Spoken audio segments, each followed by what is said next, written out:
On this week's episode of Sports Science, we'll be talking about momentum. In the sports world, it's known when a team goes on a run or gets a lot of points in basketball, when in reality it's a physics term. You find it by taking the mass times velocity of an object. On this week's episode, we'll be giving two examples of momentum in the sports world. One will be boxing punches and the other will be football sacks. To perform our experiments and our examples, we brought in two JV All-Star soccer athletes from Eastridge High School. I'm Will Cobbs, All-Star defenseman from the JV soccer team. I'm Colin Borsheim, All-Star striker from the JV soccer team. To find Colin's momentum as he is sacking Will in football, we will need to first find his mass, and so now we will weigh Colin.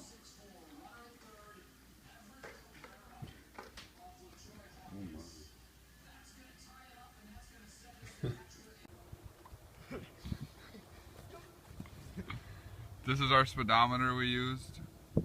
We got Colin to be 100 meters per second.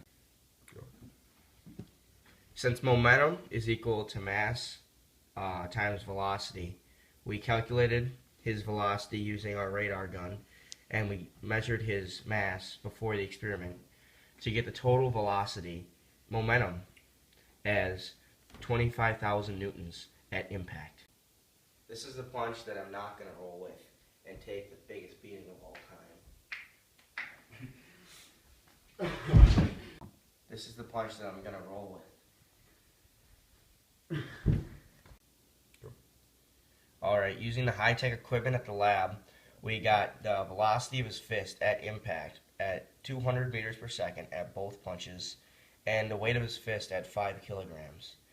As you can see in punch 1, which the time of impact was only 0.1 seconds, it was a much larger force than in punch 2, when the time of impact was 0.6 seconds.